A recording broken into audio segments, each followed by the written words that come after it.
Hello everyone, how are you? I'm glad to be with you again. It's me, and today we are going to continue with prepositions. Ubushize twarabonye preposition at. Twarabonye at, twarabonye ko iyi preposition tuyikoresha mu buryo butandukanye, kandi ko ari akamaro cyane uri wese ategerezwa kuyimenya. Namba kumbure utaronse ako kanya ko kuraba iyo video, ushobora kuyiraba iri twarayishizeko. Uno munsi tugomba tubandanye na preposition in and on. Ubwo rero uno munsi turaza kuraba itandukaniro hagati ya in and on. Ni ryari dukoresha in, ni ryari dukoresha on. Mbega hoho ni mu buhe buryo abantu kenshi prepositions bazihendako, ugasanga mu kibanza ca in bakoresheje at.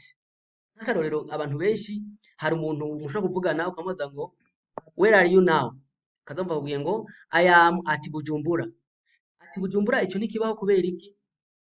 Nivyo tugomba tubone ngaha hepfo, nivyo tugomba tubone iyo turiko turavuga akarere, iyo turiko turavuga ibisagara, turiko turavuga ibihugu mu buryo kanaka dukoresha in. Ntabwo rero woshobora kuvuga ngo I am at Bujumbura canke ngo I live at Bujumbura.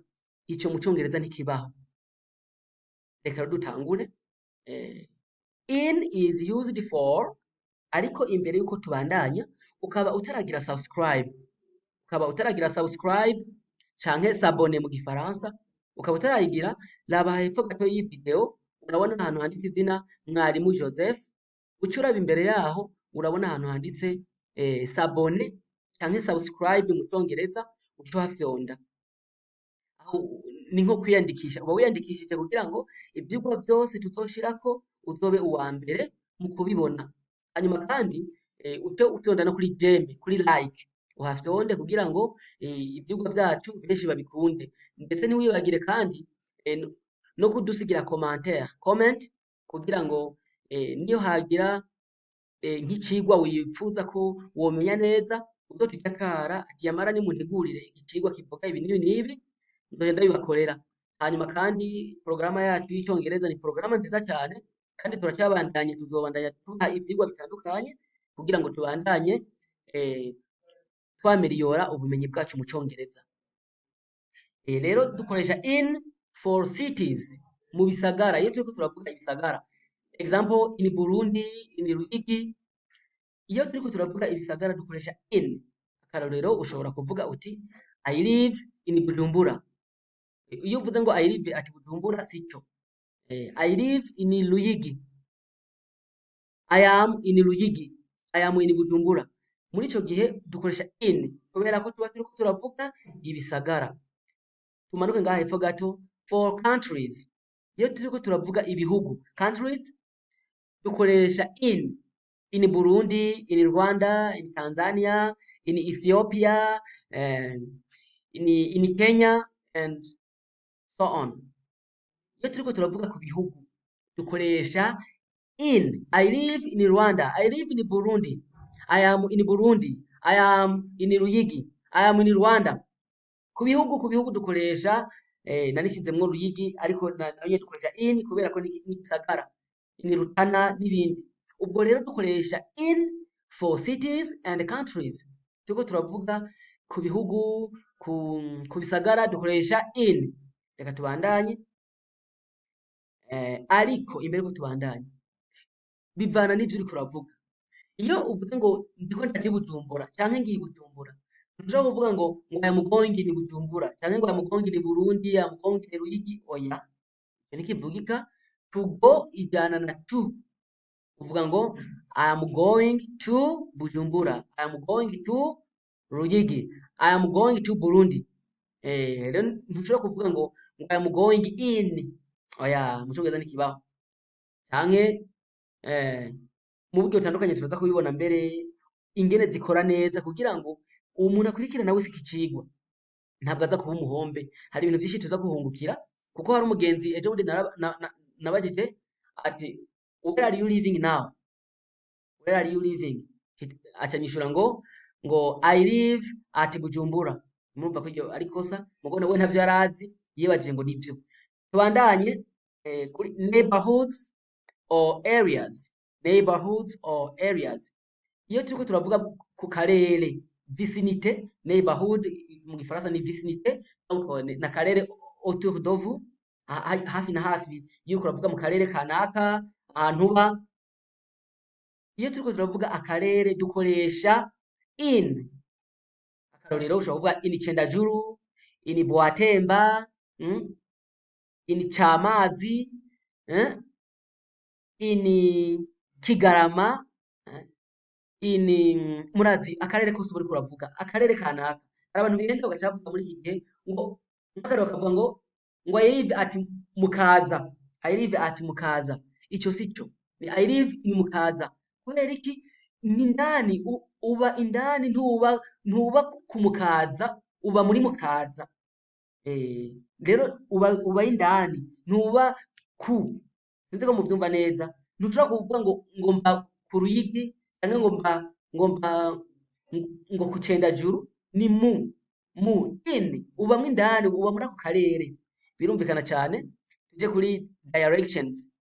Iyo uriko aha tuvuze directions dushatse kuvuga les 4 points cardinaux: est, ouest, nord, sud. Aha rero benshi baravyihendako ngaha iyo turiko turavuga kuri izi 4 points cardinaux, benshi barazihendako kubera ko mu gifaransa tuvuga ngo à l'est, au nord, au sud, hama à l'ouest. Ariko mu congereza dukoresha in. Umva ni nkuko tuvuga ngo dans iyo tubishyize mu gifaransa.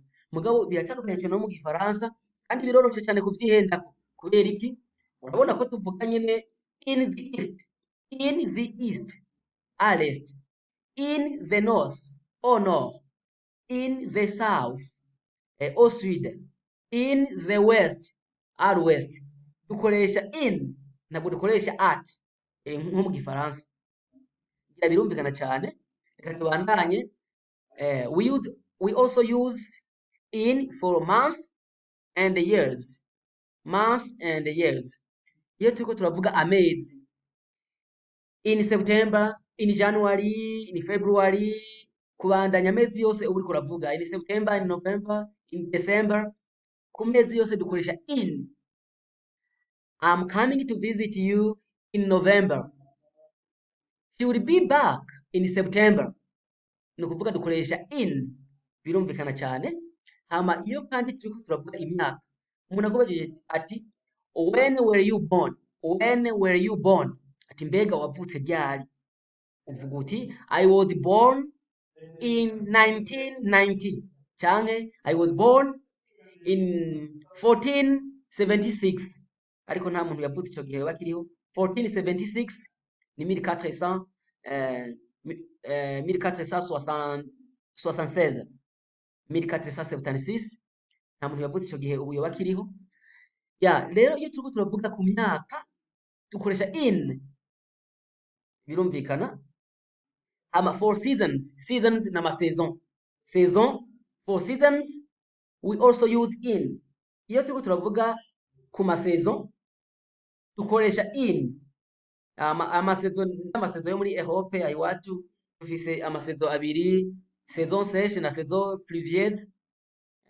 Ariko ngaho mu Burayi ho bafise amasaison 4. Barafise iyo bita summer. In summer tuvuga in summer. Summer ni bayita mu gifaransa ngo ni été. Mu gifaransa bayita ngo ni été. Hanyuma in autumn. Aha dusoma autumn, in autumn. Hari abagomba gusoma ngo autumn. No mu gifaransa hari abayihenda ko bavuga ngo automne. No mu gifaransa si automne ni automne. Rero no mu Congereza ni autumn, in autumn. Hanyuma in winter, winter ni sezo imwe muri ziga sezo nyene ziri muri ibi bihugu vya Europe. Mu gifaransa twita hiver.